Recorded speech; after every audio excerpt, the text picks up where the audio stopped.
Hey everybody, it's Unlock the Middle Sunday night. The PD has not stopped. Josh Tovar, proud principal of Memorial Pathway Academy here, making sure that we're all growing stronger together with great leaders from around the country, from one coast to the other coast, with the same common theme: student success, team support, and making sure that we build our craft to the next level. Even though we're all being affected by the same situation, we're all working together. Like I said, Josh Tovar, proud principal of Memorial Pathway Academy in Garland ISD, with a great round table here with Andrew, Teresa, Sean, AJ, and the lead right now. I present to you Dean Packard.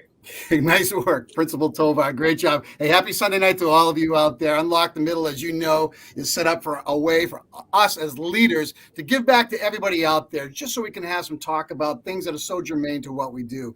My name is Dean Packard, and I am the principal of Charlton Middle School in Charlton, Massachusetts, and super excited to be the co-host. Tonight, Chris Starcheski will not be with us. The other co-host, he's dealing with a house issue, cleaning house in some capacity. Chris, I'll talk to you more about that later tomorrow morning. But needless to say, listen, great to see you guys here tonight. Thanks for joining us. Let's kick it around the table and everybody just kind of introduce themselves. AJ, down to you. Take care of New Jersey. What's going on, everybody? AJ Bianco. I'm the assistant principal at Eastbrook Middle School here in New Jersey. Glad to be back with everybody. Love doing this. Love this conversation with a great group of people tonight. Can't wait to hear what we got on tap. Awesome. Terry.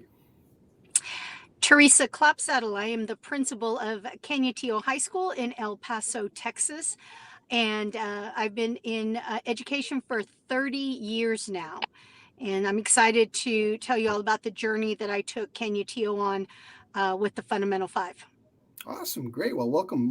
Really happy to have you here. Hey, Andrew, kick it up to you. Andrew Murata, Milford, PA, surviving and thriving. Thrilled to be on here. AJ, I will limit my New Jersey jokes to 3. If I'll be nice, I promise. But this is like a Saturday Night Live episode. We got Boston, we got Texas, we got New Jersey, we got New York. But thrilled to be here, guys. And again, helping kids, helping leaders around the country, feeling inspired. So thrilled to be here. Great stuff, Andrew. Thank you. Hey, without any further ado, let's bring on our main attraction for tonight, Mr. Sean Cain. Sean, welcome to the show. And why don't you give everybody a little brief background of who you are, what you've done, and just start us off tonight. The background. Former principal, former assistant soup, plumber for the state of Texas. Now I'm the chief idea officer for a group called Lead Your School. We work with schools across the country, helping people to optimize student performance. Written a bunch of books, of which one is The Fundamental 5, and the new one out right now, The Fundamental 5 Revisited. What I do is it's the idea that when you walk onto a campus, everybody's working hard, but we don't quite get the results that are commensurate with our effort. And so what we do is we help you work slightly different to get the results that are commensurate with the sweat you're putting forth. That's the idea. We're going to break a sweat, be more successful because of it. I love it. Well, you said the Fundamental 5. So let's just take a little bit of a few minutes here just to review. What is the Fundamental 5? How has it kind of inspired your work, and what does it do for schools? The Fundamental 5, what they represent is the 5 highest yield instructional strategies. And how we stumbled across this, we didn't invent the Fundamental 5. We didn't decide to come up with the Fundamental 5. Back in the early 2000s, me and a team of some pretty successful principals were tasked by the state to help schools get out of trouble. And so we were in different classrooms every single day across the state and across the country. And what we realized after visiting about 40,000 classrooms is there was a subset of teachers that could show up anywhere that were just more successful than everybody else around them. Really represented about the top 5% of teachers. And like I said, they could show up anywhere. So we figured we would just study them, seeing what was this magical thing they were doing. And with all that classroom observation data and a lot of smart people looking at it, what we realized with this 5% of teachers, they weren't doing the extraordinary, they were doing the ordinary extraordinarily well. They were doing the things that all of us know that we should do.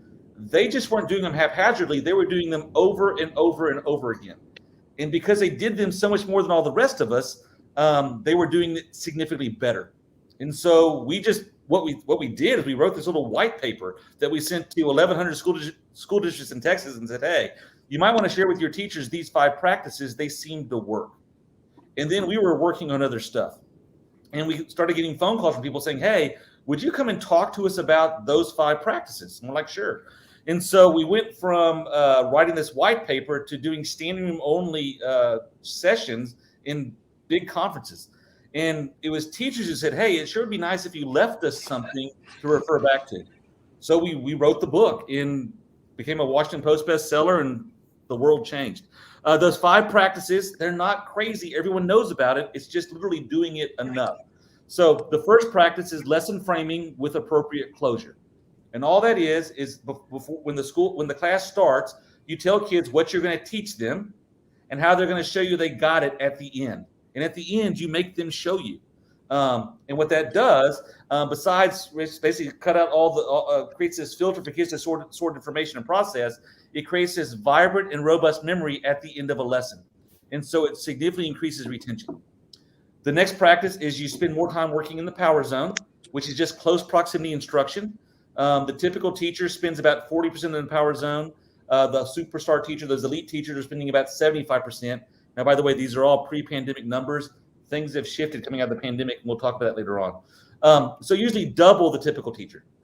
The elite teacher was a recognition and reinforcement machine. They were providing authentic recognition reinforcement about 30 to 35% of the time, where the typical teacher does about 10% of the time. Now we're talking about frequencies from a short classroom observation. Then the fourth practice is frequent small group purposeful talk. The elite teacher has their kids engaged in purposeful talk significantly more often than all the rest of us. And then finally, the last practice was critical writing, which is the most powerful instructional practice of all. Your elite teachers have their kids engaged in critical writing 15 to 20% of the time, where the national average is about 5% of the time. So the elite teachers weren't doing anything all the rest of us weren't doing. They were just doing the stuff that works a lot more often. And because of that, no matter who they were teaching, their kids were much more successful.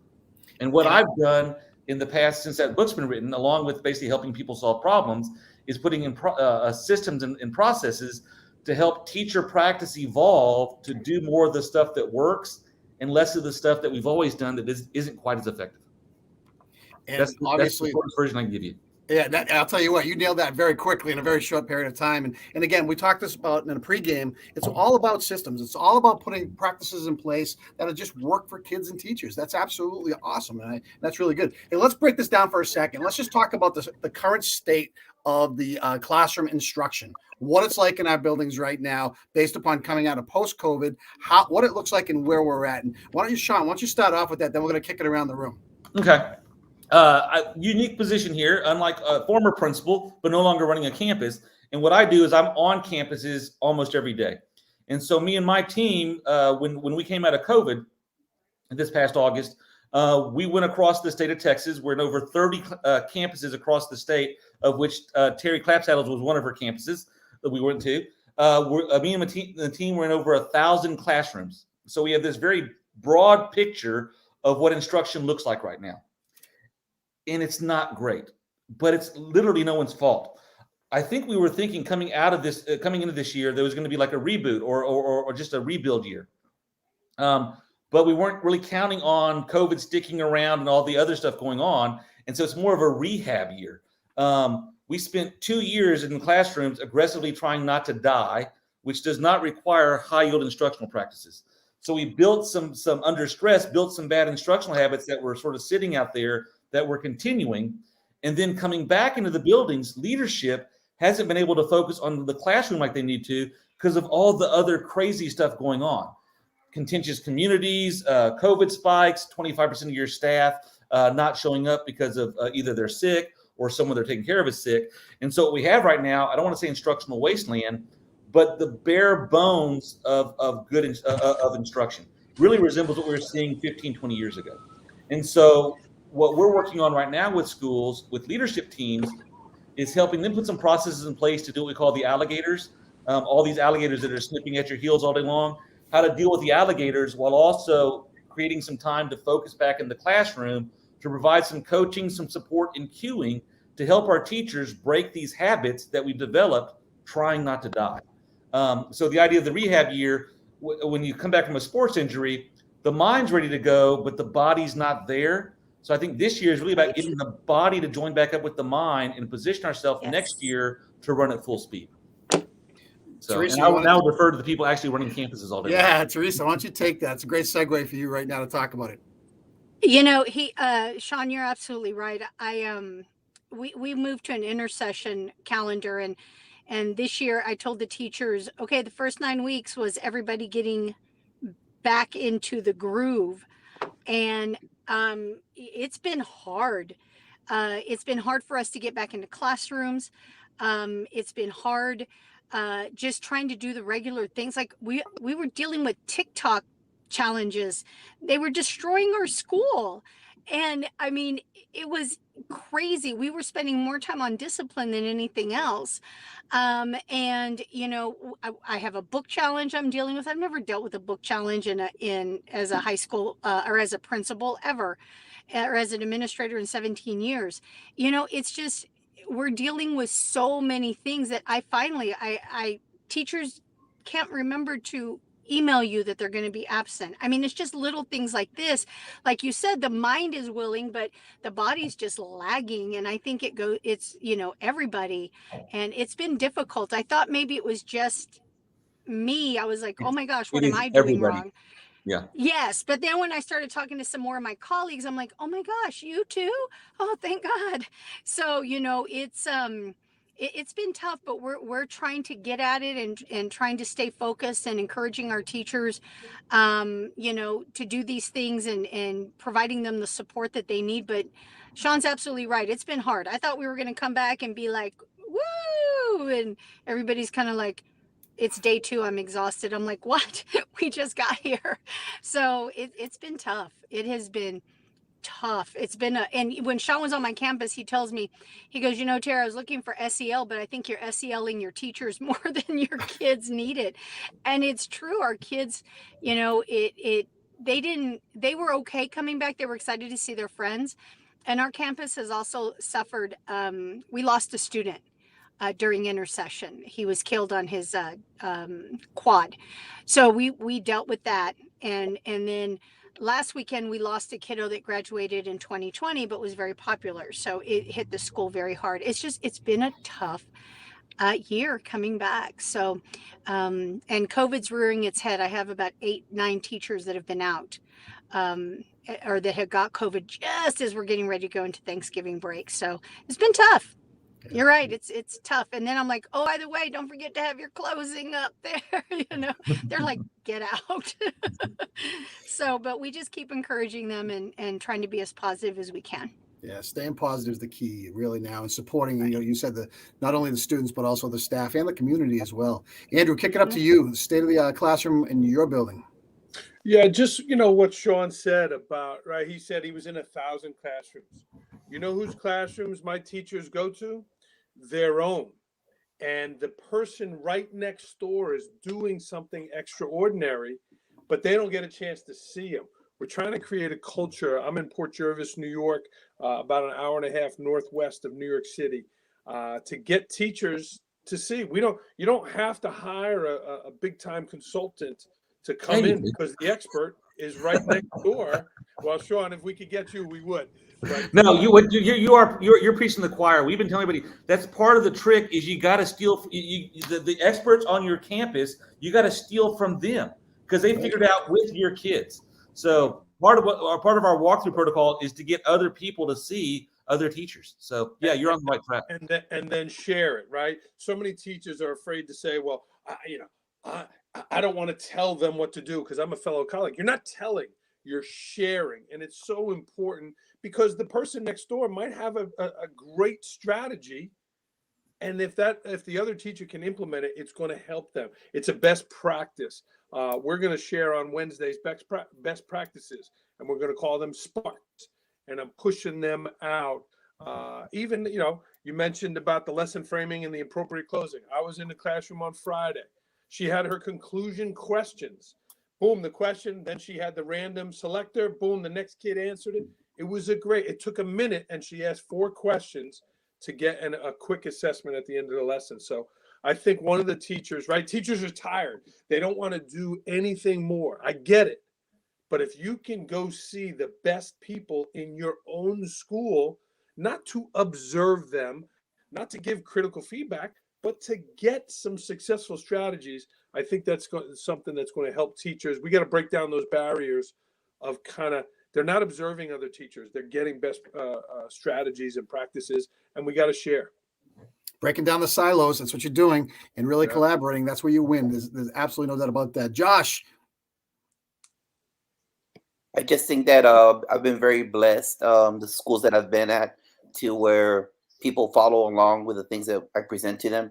Here at Memorial, it's been a very successful implementation since last year, because we have the full contingent of teachers. The only problem this year has been that we're, like I said before, 4 teachers short. And not only that, but no substitutes. So it's been hard last year due to the status that we had at our current campus. People were able to do instructional rounds. So within themselves and viewing what the best practices were. And they were looking at the lesson frame, they were looking at the close.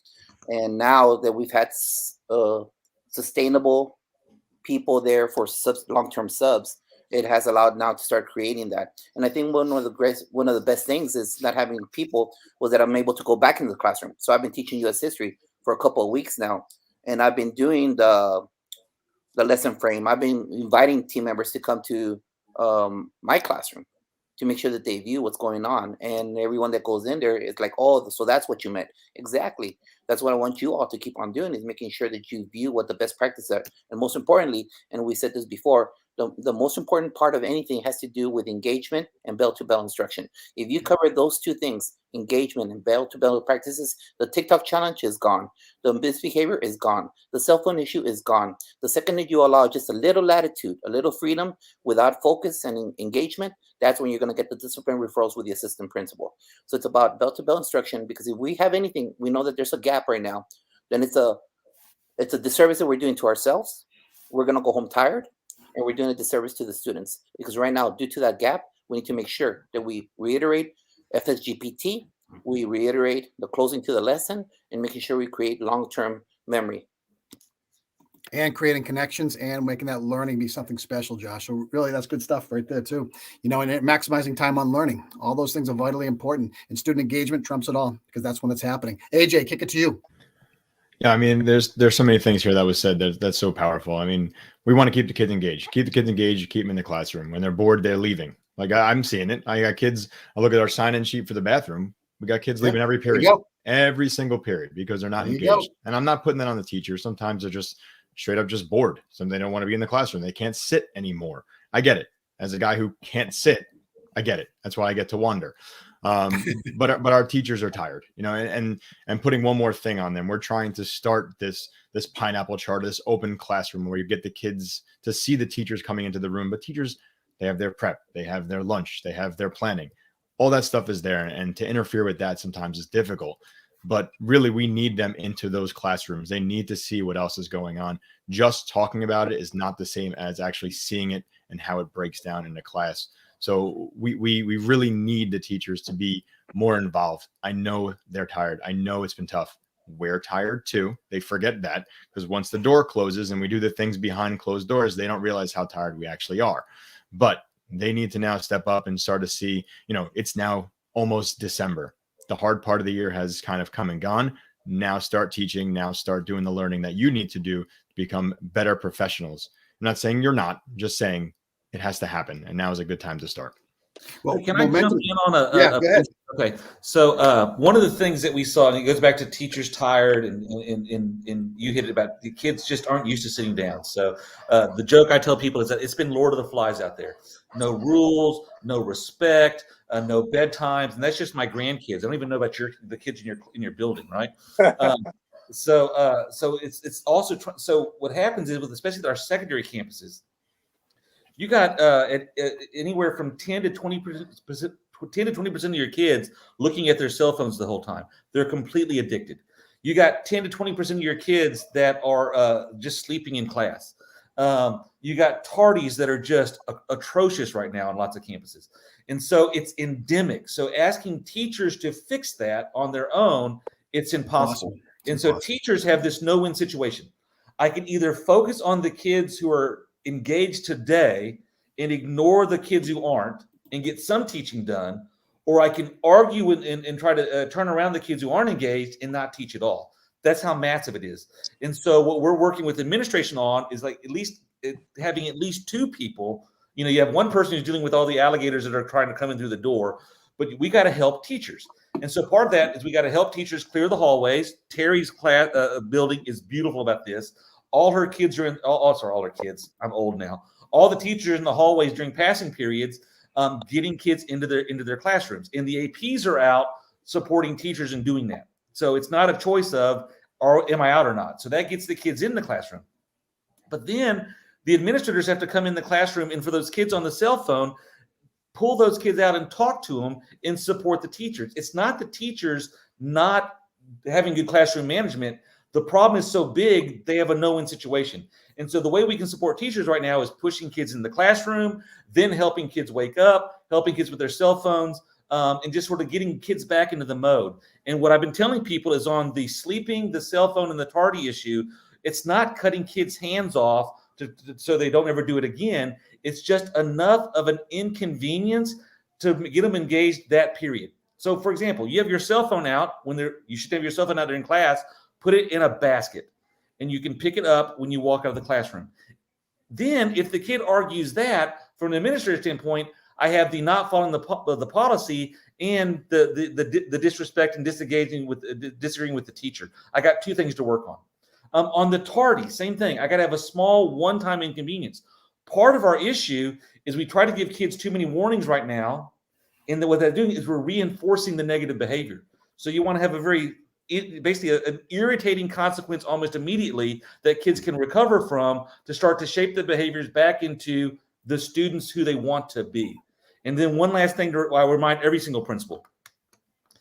Yeah, the kids you have walking in the door might be difficult right now, but on some level, they want to be there. Because the easiest thing for a kid to do during post-COVID is to not show up. We don't have the manpower to go find them. So our job is to figure out, all right, they showed up. How can I connect them just a little bit to get something positive out of it? And this is a team sport right now. The kids are playing defense. We're playing offense. And when the kids actually beat our offense, we don't try to punish them. We just tweak the offense to overcome their defense. We're going to get through this. It's just, this kind of reminds me, I was talking earlier today with some friends of mine saying, this reminds me exactly of the pandemic of 1997 and what we went through. Now, for those of you confused, there was no pandemic of 1997. We've never faced this before as a profession. So it's okay if it's a struggle, we'll get through it. But some of our old responses just don't fit for the new reality.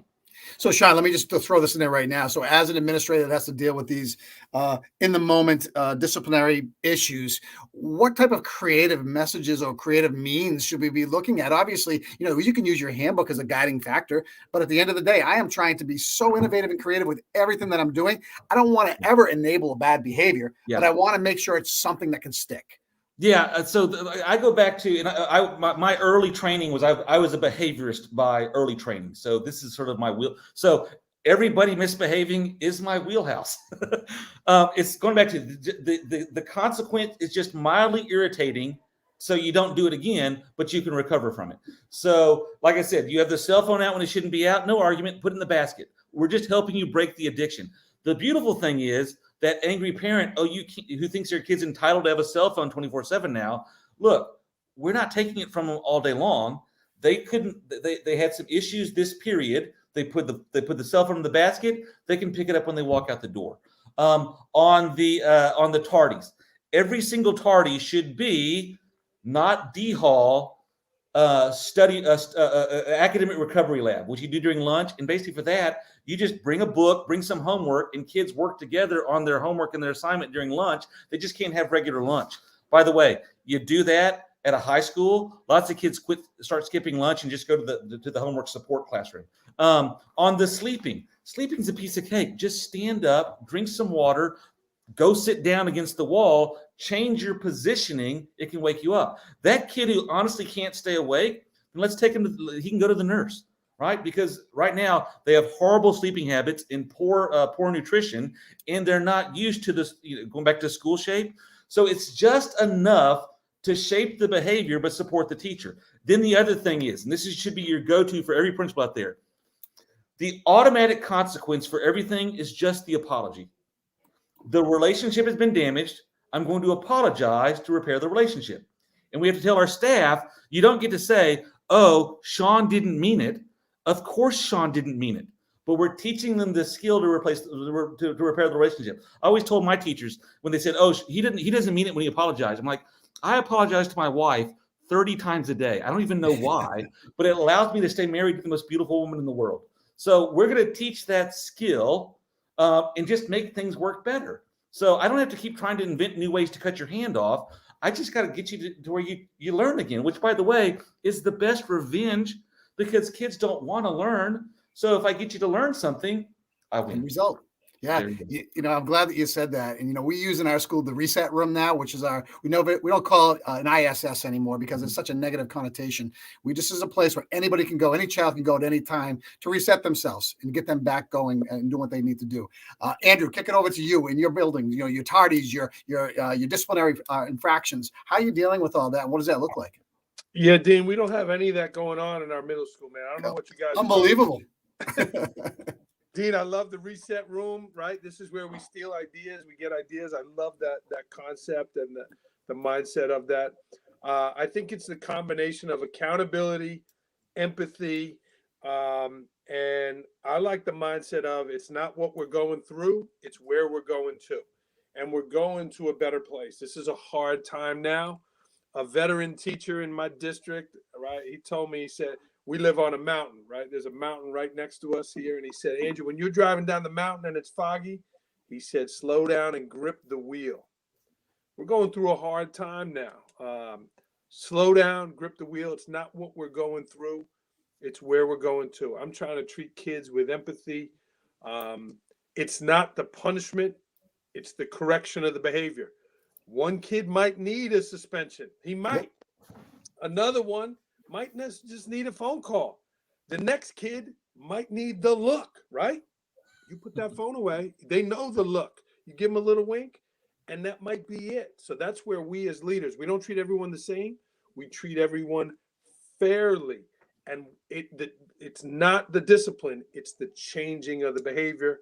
And I knew Unlocking the Middle was a big-time program, but when you got Principal K watching here, and he's commenting on this, I mean, this is unbelievable. So those are just some of the things that I do, Dean. And every day is a new day. Every kid, right, we greet him with a smile. Might have told you F you the day before. Hey, man, great to see you today. Today's a new day. Let's keep moving forward. Make that smile bigger the next time you see him because this is his house or her house. Never forget that. Mr. Tovar. I'd rather spend my time on positive behavior, positive reinforcement. One fight can take 4 hours. Ask any assistant principal. One social media nonsense will take 8 hours of an assistant principal's life. Just one. So if we set the expectations by the main chair, always saying this is what's expected, and they role model positive reinforcement to our team members, role model positive reinforcement, and we do as a systemic approach, always recognizing the positive that happens in the school, not the TikTok challenges of soap, broken dispensers. If we put all our emphasis there, that's where they're going to go to get the gravitate for the reward, the acknowledgement. So what are we doing as people that sit in our chairs or AJ's chair to make sure that we spend more time encouraging our kids to follow the right process for their academic success? So I'd rather spend my whole weekend sending out positive stuff, sending positive messages where they live. Where do they live? On social media. So if you're not on social media, you're still renting your movies at Blockbuster. You're still buying your pants at Montgomery Ward. Because you know what? That's where your audience lives. And if you're not where your audience lives, then you're going to be part of that problem with discipline issues.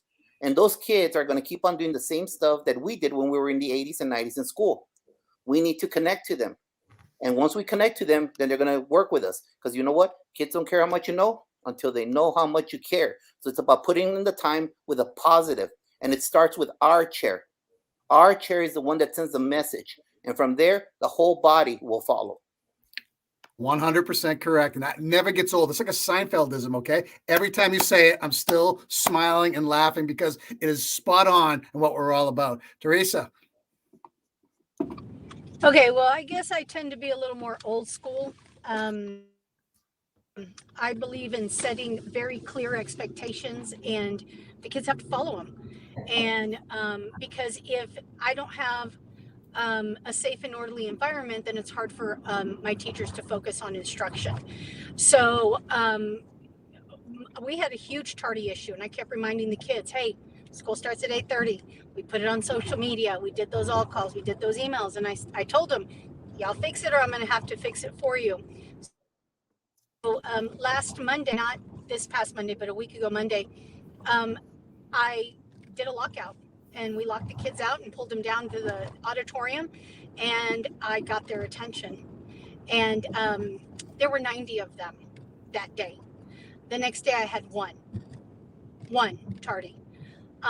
Sometimes I think that it has to be that black and white. I'm at a high school. It has to be. I had my colleagues telling me about how they were dealing with a lot of fighting. I haven't had any fights. We had one in October. It wasn't really even a fight, a little spat that we handled very quickly, but we do the positive reinforcement. I thank them for wearing the IDs. I thank them for being on time. I thank them for picking up. And we send out good news cards every 2 weeks. We send good news cards to the kiddos, and we recognize them through PBIS recognition and awards, and call their names out on the announcements. And so we do a lot of celebrating of kids, but we also have very high expectations about their behavior, because my philosophy is that when teachers feel safe, they can teach, and when kids feel safe, they can learn. And so I'm just not real lovey-dovey, cuddly, huggy. That's not Okay, me. It's never been my I have to jump in personality. there because Teresa says all that, but I've walked Teresa's campus many times. Yeah, she's kind of old school, but she's also mama, and she's I am. visible 20. I mean, when the bell rings, she's there. She hugs those kids' necks. They know her. They come and tell her what they've done and what they've. I mean, she's on all the school trips. She can do that kind of stuff because she can be disappointed mama because of all the Right. other stuff she does, that those kids know that she will do anything for them. So it's so she talks Yeah. about the old school stuff. She misses the new school stuff about how involved she is with her kids and how much they're a part of her lives and how much she's a part of their lives. Those are the non-negotiables. Yeah, and I've been there and keep in mind too that I've been there for 7 years. So the community knows me, the kiddos know me. And yeah, I'll hug on them, but I'm also going to hold them accountable to be better, because I always tell them they're my legacy. And I love that. I want, when they look at their diploma, my name's on there, and I take that responsibility very seriously. And so when people see that, I want them to know that their parents and I were a team and a team effort in contributing to their excellence. So we work real tough with them. We're tough with them, and they'll tell you. And I've had a lot of parents that will transfer their kids in because they're like, we hear you're really strict. But Sean's right. I do love them, and I've traveled with them. I was with them Friday. I'm in Fort Worth. I'll travel back to Midland this Friday to watch their game, and I go, and I'm with them as much as I can be. Well, they are our legacy. And I think that's one of the most powerful things I've heard in a while, if you stop and think about that, because that's the truth. We're going to hand the baton off to the next level. My problem sometimes is I don't want to punish everybody for the sake of some. So strategically, I love the fact of locking all the bathrooms and leaving just 2 bathrooms open. You're going to use those until you get it right. Well, that's an inconvenience for them, but it also takes time away from learning. So you have to be very careful about doing that, because they're watching the halls. You just lean into the slightly irritating consequence that you can recover from. Yes, that's going right back to what you said. Agreed, 100%. AJ, let me kick it to you. Yeah, it's not easy. I'll be honest. My thing is just connecting, getting to know the students, letting them know that my expectations for them, bringing them into my office, sitting with them during lunch, letting them know that, you did something wrong. I'm disappointed. When you do something like I had in the classroom, when you did something that crossed me, it's a shot right at me. This is our house. This is not my house as the assistant principal. This is not the principal's house, superintendent. We do this together. We live here together. If you're vandalizing the bathroom, if you're pulling soap off, then you're doing it for everybody else. You're messing up our own house. So I really let them know that I'm disappointed. Try to play dad to them. Sometimes just big brother if I have to, because they need that more than another parent in their life. So, just keep making those connections with the kids and sit them down when I need to and discipline them when they have to be out of line. And I find a way to discipline them. And as you guys are saying, it's a different discipline for every situation, for every kid. One mistake is not going to be, a suspension unless it really comes down to that. And I've been preaching it forever. I don't want to just drop the hammer because I can. I drop it when I need to. The word disappointment, I use it all the time because it's temporary. Disappointment dissipates. And I never want to use a real punitive word whenever I'm talking to somebody about a choice, because if you do that, you crush them. Okay. And you never know the world they're coming from. They might get that for 24/7 at home. Our job is to build kids up and to find a way to do that. You find that terminology that clicks. You give them that hug when it's done and say, tomorrow the sun is going to be shining. Speaking about the sun being shining, let's just skip gears for 1 second. Let's talk about the power of teaching slightly differently during this time period. How important is that for educators to be successful? And Sean, why don't you start us off? All right. So I want to. It's really the sort of the secret of just improving student performance. The first thing is adult practice drives student performance. So as we change adult practice for the better, student performance does follow. We are the leading indicator; they're the lagging indicator. So this is going way old school. Early in my career, when we realized that bad instruction was better than no instruction. That if you walked into you had two classrooms side by side, and one teacher had lots of downtime, and one teacher was just doing something all period long, the class doing something was going to be more successful.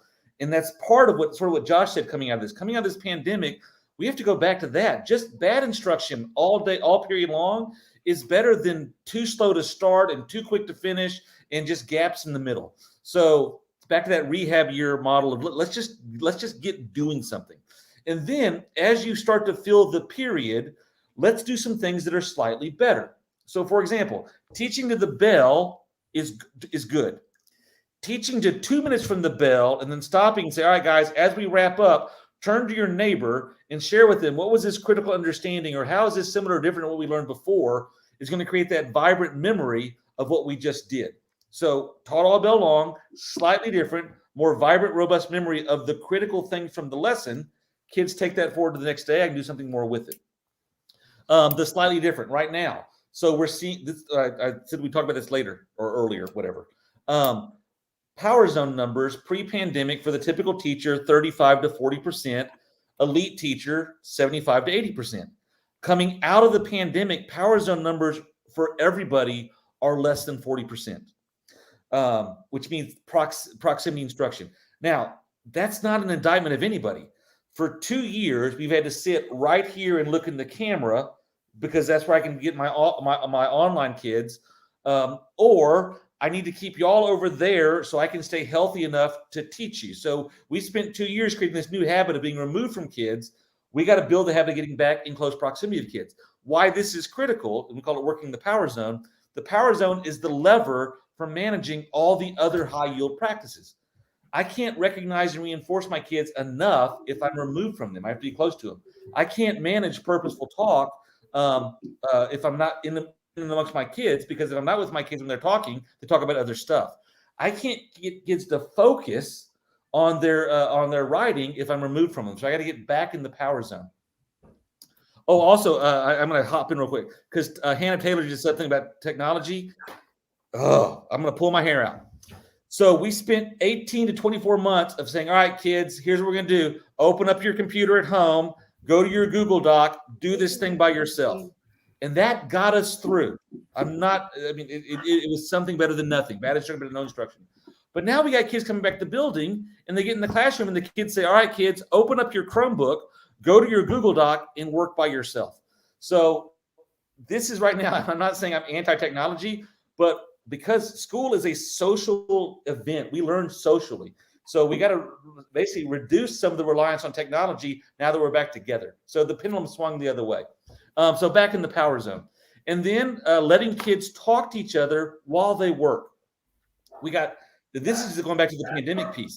Even when kids have the opportunity to work with somebody, they're just in their own head and they're not talking. You got to get kids talking and processing together. Because when kids process together, talk through the work, they'll backfill their gaps faster than we can identify them, but also they sort of fill the understanding again. And so we got to get kids talking and processing and taking that subconscious ideas and making them somewhat real. So that's the slightly different. And then doing everything you can to get kids to write a little critically every once in a while, a little more often in the class period. Anywhere from 30 to 40% more effective than lecture alone. And it can even start with note making. Just getting kids to take some notes as you're demonstrating and talking. Again, we're not talking about doing everything completely different, just some slight tweaks to our normal daily routines that give us bigger bang for the buck. And that's the crazy thing. The superstar teacher, you look at them side by side with a typical teacher, and you see a lot of the same practice. You just see at the right moment this elite teacher doing something slightly different, and because they do it so much more often, they get better effect from their kids. I love the power zone. That power zone, that's another powerful term. With my staff, I always say to them, listen, pump the brakes, relax. This whole year is about recalibration. I don't care what anybody says. If we try to move too fast, we're going to lose kids even more.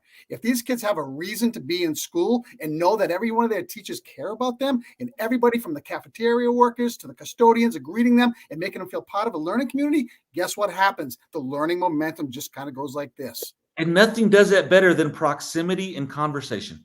Boom. I mean, we're a people business. We got to get back in the people business. You mean staring at a blank screen and trying to listen to what was going on and then trying to learn is not a good thing? No, I'm only kidding. Again, that tool is important in some capacity. But again, we're going to be better as educators using those tools to augment what we do each and every day to be able to reach more kids moving forward. But you're right. That human contact, that coming back together, so vitally important. Let's kick it down to Josh. Well, Sean went all over on that one. So just in regards to the instruction part there at the campus level for us right now, that's exactly where we're hammering, is making sure that it's FSGPT. Make sure that the kids always are communicating with each other, especially with the campus that I'm at, where the kids are learning English for the very first time, where the kids are from Vietnam. I just got kids that only speak Pashto, Amharic, kids that have, it's all over the place. And so that's the ultimate time and the best thing to see as an educator when you have a kid from El Salvador speaking with a kid from Ethiopia. And the only way that happens is by them communicating. You cannot be the sage on the stage. You need to be the guide on the side. And being in the power zone is one of those things that has helped us, making sure that the kids elevate their level in speaking or learning their second language, and making sure that they stay focused on the we will and the I will. Always a constant reminder of what's the focus for that day. That allows you to be the guide on the side. Focus to instruction, bell to bell, and that will ensure student success. Andrew, from a coach's lens and a principal and a leadership lens, what are your thoughts? Josh, I love that point, on the side there. Teresa, I'm impressed. You're juggling a lot of things, including driving your car, so that's impressive. Oh, no. I'm not driving. I'm being driven. My sister is driving Miss Daisy, and my parents are in the back seat listening, so they're just trying to... well, hello, everybody. Yeah. You got that old school from your parents. Beautiful. Yes, I did. And it's really nice, Dean, the comments, right? Normally we don't listen to the people chirping, right? Because it's usually negative. It's great to have people leaving comments here that are watching live. So what a great setup that you and AJ got going on here at Unlocking the Middle. So it's cool. 3 quick points. If you always do what you've always done, you'll always have what you've always had. My brother's a big-time chemist for Estee Lauder in Long Island. He makes women's mascara. He's a big-time chemist. I interviewed him once. He said, Andrew, we use the try method. And I was waiting for some triglyceride, some sort of fancy formula. He said, we try this and we try that until we get it right. So now is the time for teachers to try things. Who cares? If you get it wrong, the kids will tell you, that stunk. That was no good. I didn't like that. You stink. No problem. We'll try it again, right? And education is not, when we were kids, Dean, Sean, right, Josh, Teresa, AJ, when we were kids, education was put on us, towards us. It's with them now.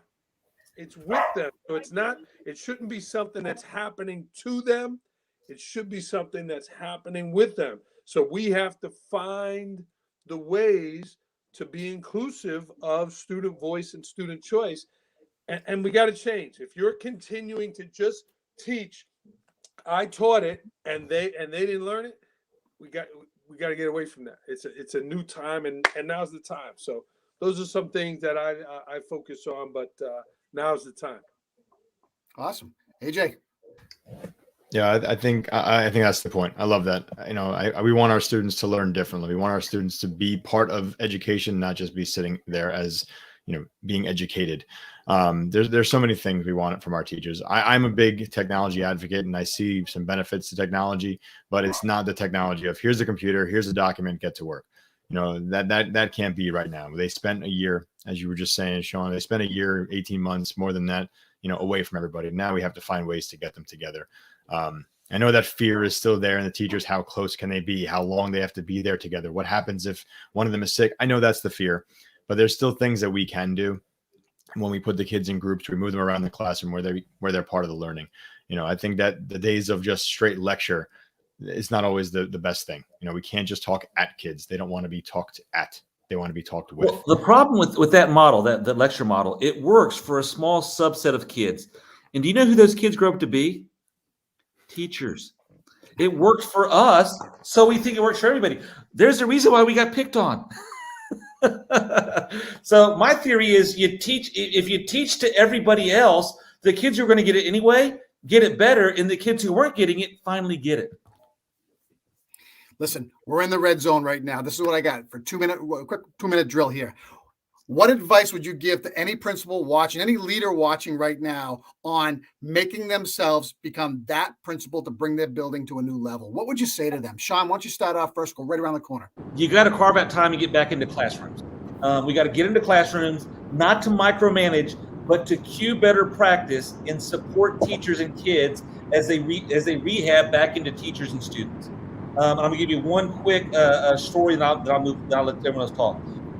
One of the schools we visited at the very beginning of this, coming back from COVID, walked on the campus, spent 3 days there. It was terrible. It was one of the worst things I've ever seen. Now, the scary thing is that everybody else having the same problem. I didn't realize how far back we'd fallen not being in school for 18 months. That school, though, since we debriefed with the principals, they knew us already. We put some things back in place. We were back at the end of the audits, that whole audit cycle. We wanted to see if things had changed coming back. They actually had changed dramatically. But what the biggest difference is as a staff, as a leadership team and instructional leadership team, they had been in about 800 classrooms in the month and a half we were gone. So where everything wasn't working, they got back out into hallways, back into classrooms. And the crazy thing is, when you get out there as a leader, you solve problems without even realizing it. You just do a little tweak here, a little tweak there, things smooth out. Or the little problem is solved, the crisis doesn't occur. Your presence makes things better. The high school football coach doesn't coach the high school football game from the locker room. They coach it right from the sidelines where the action is happening. For us, the action happens in the hallways and in the classrooms. We got to get out of the locker room, which is our office, and get back to where the action is, and things will get better. Andrew. Be the most enthusiastic person in the building. Have school pride. Build those relationships. Like Sean said, you're in the hallways. You're in the places. You're reaching out on social media to parents. You're making those calls. Enthusiasm is contagious. If you're not the voice of your school, somebody else will be. I want to go next, and I'm going to tell you what, focus on a few things and do them very, very, very well. Don't bite off more than you can handle, and support, celebrate, and believe. Because if you believe, guess what happens to the people around you? They will follow you, and they will do the same thing. Teresa. Absolutely. And I think that's the key, very much like Andrew said, is visibility is very important. The kids need to see you. I bought microphones, like Britney Spears microphones, for my teachers last year so they could be heard through the computer. I wear mine everywhere. The kids are like, you don't need that. I'm like, that's okay. That way you can hear me. And, hey, good job. Hey, good to see you. Hey, and tell me your name again. Tell me your name, and really getting out there and learning those names and faces. But you know what else happens? The teachers hear me coming, and all of a sudden they cue right out to the hallway when it's time during transition. And, it's really, really been very helpful. But I think celebrating, staying focused. Even if I don't have duty, I try to go to everything so the kids see me, the parents see me, and the teachers see me, so that they know that I'm there to support and to be visible. I love that. Josh. Exactly, like Teresa. Awesome. Be visible, but also be present. So whenever anyone sends out a message to you, answer it as quick as possible. Stay in close contact with them. Don't delay it, because that will prevent the forest fire. It's easier to turn off a match. And most importantly, you're not alone. Nobody's alone. None of us that sit in our chair. It's okay to reach out to other administrators. I reach out to Teresa every once in a while. We have to encourage each other along.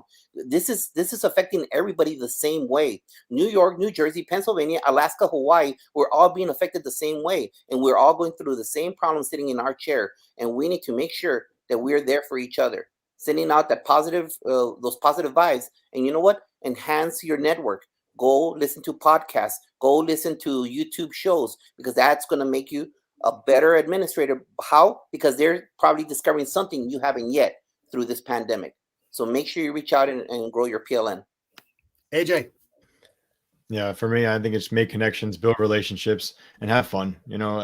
We get to do this every day, and I really say get to. This is I want to be a teacher since I was 12 years old. Now I'm still in education, and I love every day of it. If we're not having fun and we're not being there with the students, then we don't deserve to be there. We can't be miserable. We have it better than a lot of other people, even though it's difficult right now. We have to have fun every day and show the kids that we're having fun, and it changes their attitude. Yeah, I say that be goofy, be yourself, enjoy what you do, because everything else around you will take care of itself. Hey, listen, we've had a great run. This has been about an hour of amazing organic talk that just makes us all a little bit better. Hey, I want to thank Sean, Andrew, Teresa, AJ, and Josh. Again, another great Sunday night, and my dogs are in the back barking as well. That means it's all great stuff. Listen, on behalf of all of us here tonight, we want to thank you. I ask you guys all to stay on for a little bit if you could for us, or 1 minute. But again, this week, have a great week. Put your students first, take care of your staff, and be part of that learning community that makes your school a better place. That's all we have for now, guys. Have a great week. Enjoy. Work hard. Do I need to go over what